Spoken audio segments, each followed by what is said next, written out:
నమస్కారం అండి. ఈ ఆర్డర్ అయితే ఒక అమ్మగారు వాళ్ళ అమ్మాయి కోసం తీసుకున్న ఐటెమ్స్ అండి. ఎంగేజ్‌మెంట్ రోజు గిఫ్ట్ కింద ఇవ్వటానికి. మొత్తం కూడా వీడియో కాల్‌లో అయితే షాపింగ్ చేశారండి మేడం గారు. లిటరల్లీ మేడం గారు తీసుకున్న ప్రతి ఒక్క ఐటెమ్ వెనకైతే మీనింగ్ ఉంది. ఫర్ ఎగ్జాంపుల్ గ్లాసెస్ ఉన్నాయనుకోండి. మా అమ్మాయి చాలా డిఫరెంట్‌గా ఉండటానికి ఇష్టపడతదండి. సో, గ్లాసెస్ కూడా చాలా డిఫరెంట్‌గా ఉన్నాయి. ఎలిఫెంట్ వచ్చి. సో, ఇది ఇచ్చేసేయండి మా అమ్మాయికి నచ్చుతుంది. మా అమ్మాయికి బాగా భక్తి ఎక్కువండి. సో, ఫ్యూచర్‌లో ఎప్పుడైనా పూజలు గాని, వ్రతాలు గాని చేసుకున్నప్పుడు కూడా ఇది ఉపయోగపడతది. ఇది కూడా చాలా డిఫరెంట్‌గా ఉంది, యూనిక్‌గా ఉంది. ఇది కూడా ఇచ్చేసేయండి మా అమ్మాయికి నచ్చుతుంది అని. ప్రతి ఒక్క ఐటెమ్ వెనక కూడా వాళ్ళ అమ్మాయి గురించి ఈమెకి ఎంత తెలుసు అన్న కాన్ఫిడెన్స్ కనిపించింది. పక్కాగా నచ్చుతుంది అన్న కాన్ఫిడెన్స్ కూడా కనిపించింది నాకైతే.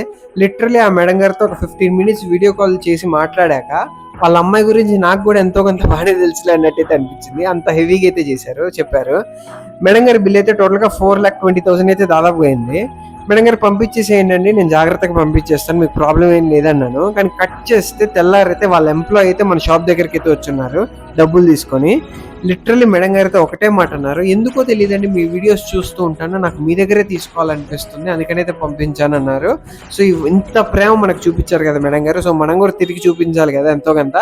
సో మనమైతే ఈ హారతి స్టాండ్ అయితే మేడం గారికి అయితే గిఫ్ట్ కింద అయితే పంపించాం.